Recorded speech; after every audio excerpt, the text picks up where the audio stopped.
Hello students, today's experiment topic is preparation of organic compound derivatives and qualitative analysis for biomolecules. Introduction. An organic compound derivative is a compound that is derived from a precursor compound by a chemical reaction. Acetylation and benzolation are few reactions involved in preparing organic compound derivatives. Quantitative analysis tells us how much quantity of the compound is present, whereas qualitative analysis indicates the detection of the presence or absence of a particular biomolecule in the sample. Qualitative analysis can be a quality control for many products emerging out of industry. Coming to experiment number 1, preparation of organic compound derivatives. First is preparation of aspirin by acetylation reaction. Aspirin or acetyl salicylic acid is a synthetic compound derived from salicylic acid. It is found to counter fever and pain. Coming to principle, salicylic acid undergoes acetylation with acetic anhydride selectively on the phenolic group in the presence of concentrated sulfuric acid as catalyst. Coming to procedure, weigh 2 grams of salicylic acid and transfer into a clean conical flask. Add 6 ml of acetic anhydride, stir with a glass rod and add 2 to 3 drops of concentrated sulfuric acid as a catalyst. Stir the mixture and heat on water bath for 15 minutes. Filter the product precipitated at a suction pump. Wash with cold water and dry it. Recrystallize from acetic acid and water. Its melting temperature is measured to be 136 degrees Celsius. Second one is preparation of benzoyl glycine or hippuric acid from glycine by benzolation reaction. It involves the introduction of an aromatic acyl or benzyl group in molecules containing one or more active or easily replaceable hydrogen atom. This method is often used for preparing the benzoyl derivatives of alcohol, phenol, primary or secondary amines. When the process of benzolation is carried out in the presence of dilute alkali, the reaction is known as Cotton-Bowman reaction. The aqueous alkali not only acts as a scavenger for the HCl produced during the reaction but also increases the nucleophilicity of the phenol and alcohols. Coming to procedure, dissolve 5 grams of glycine in 50 ml 10% sodium hydroxide solution in a conical flask. Now add in portions 9 ml of benzoyl chloride to the alkali solution and shake the flask well. Cork the flask and transfer it to a beaker containing crushed ice. Add concentrated hydrochloric acid to the ice-cool solution until it is just acidic. Collect the precipitate benzoyl glycine on Buchner funnel and wash well with cold water. Recrystallize the hot water, dry and collect crystals of hippuric acid.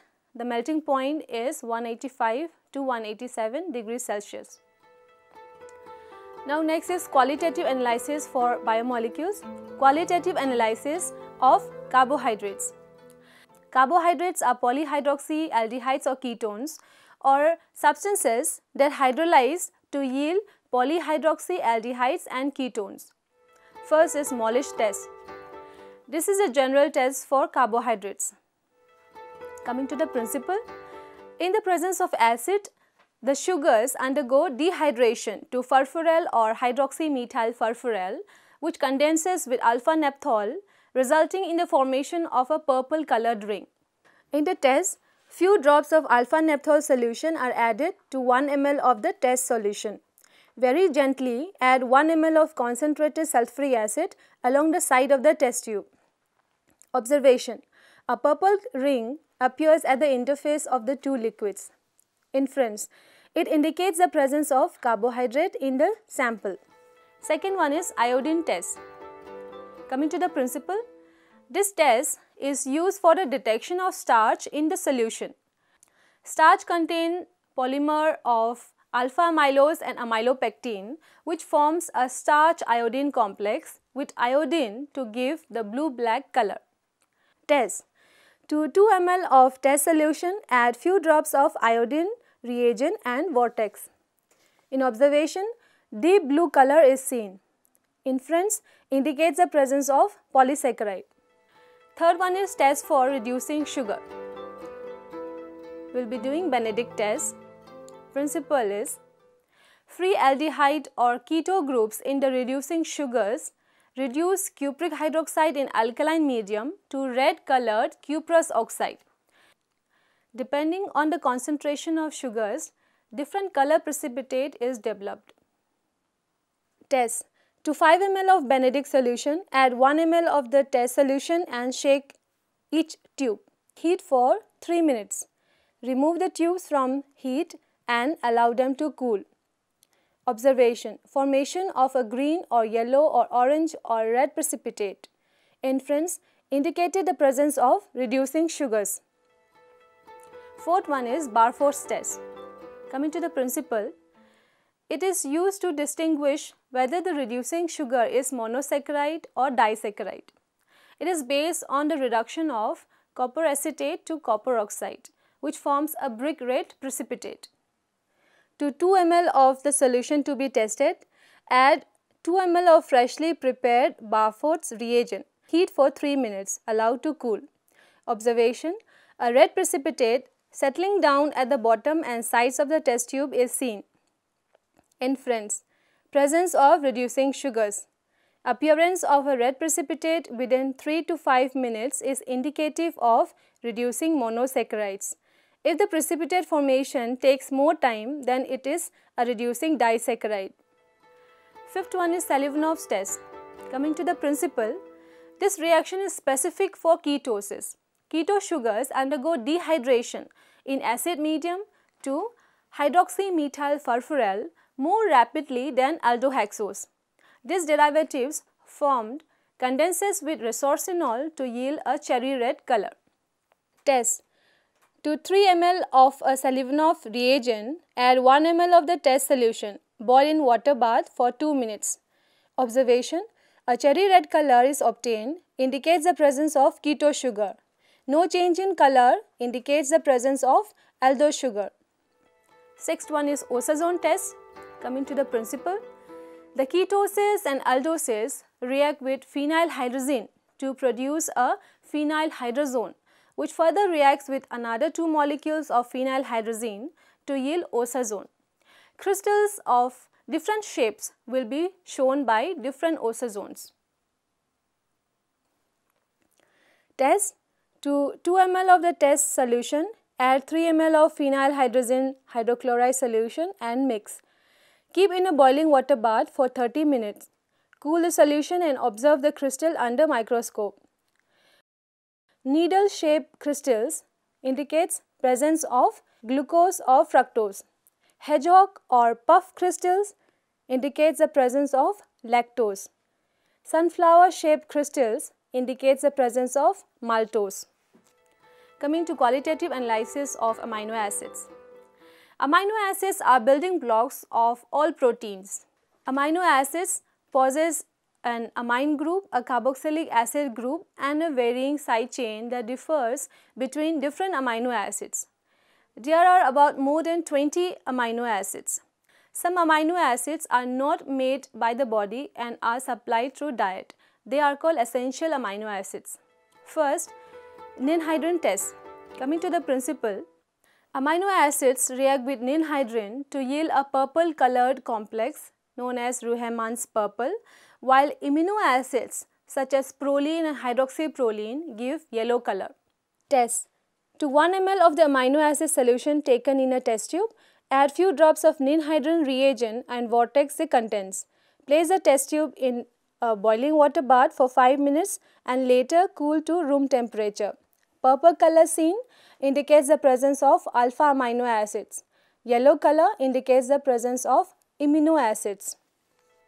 Second is xanthoprotic acid test. Principle: aromatic amino acids such as phenylalanine, tyrosine and tryptophan respond to this test. In the presence of concentrated nitric acid, the aromatic phenyl ring is nitrated to give yellow colored nitro derivatives. At alkaline pH, the color changes to orange due to ionization of the phenolic group. Test: to 1 ml of the amino acid solution in a test tube, add few drops of nitric acid and vortex the contents. Boil the contents over a Bunsen flame using a test tube holder for few minutes. Cool the test tube under running tap water and add few drops of alkali. In acid medium, solution is yellow and color changes to orange when treated with alkali. It indicates the presence of aromatic amino acids like tyrosine and tryptophan. Third is Sakaguchi's test. Principle: under alkaline condition, alpha-naphthol reacts with a mono-substituted guanidine compound like arginine, which upon treatment with hypobromite produces a characteristic red color. Test: to 1 ml of chilled amino acid solution taken in a test tube, add few drops of sodium hydroxide solution followed by alpha-naphthol reagent and vortex. After 2 minutes, add few drops of 5% urea solution followed by few drops of freshly prepared hypobromite reagent. Observation: red color is seen, indicates the presence of arginine. Fourth is lead sulfide test. Principle: sulfur containing amino acids such as cysteine and cysteine upon boiling with sodium hydroxide yield sodium sulfide. This reaction is due to partial conversion of organic sulfur to inorganic sulfide, which can be detected by precipitating it to lead sulfide using lead acetate solution. Test: to 1 ml of amino acid solution in a test tube, add few drops of 40% sodium hydroxide and boil the content for 5-10 minutes over a Bunsen burner. Cool the contents and add few drops of 10% lead acetate solution and observe. Appearance of black precipitate indicates the presence of sulfur containing amino acids cysteine and cysteine. Next is qualitative analysis of protein. Proteins are large biological molecules composed of alpha amino acids. They contain carbon, hydrogen, oxygen, nitrogen and sometimes phosphorus and sulfur. First is biuret test. Coming to the principle, the peptide bonds of protein react with cupric copper under alkaline conditions to yield a purple color. This test is used to detect the presence of peptide bond. Take the small quantity of the sample in a test tube and add 2 ml of NaOH solution into it. Now add 4 to 5 drops of 1% copper sulfate solution and warm the mixture for about 5 minutes. Violet color formation indicates the presence of protein. Second is heat coagulation test. Coming to the principle, proteins in acidic medium upon heating undergo thermal denaturation leading to their aggregation and precipitation.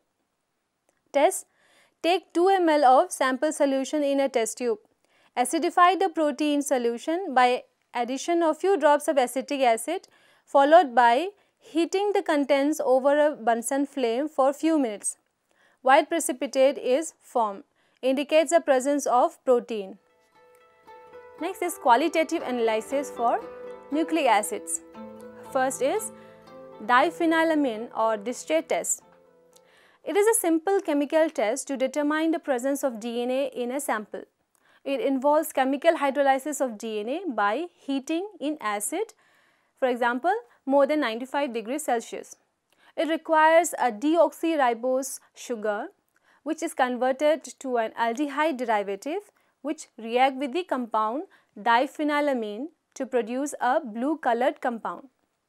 DNA concentration can be determined measuring the intensity of absorbance of the solution at the 600 nanometer with a spectrophotometer and comparing to a standard curve of known DNA concentrations.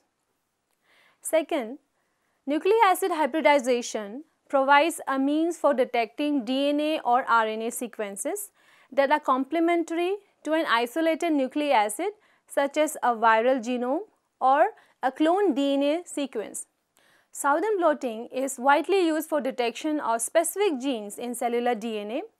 Northern blotting is used for detection of RNA. Coming to qualitative analysis for lipids. First is Sudan red test.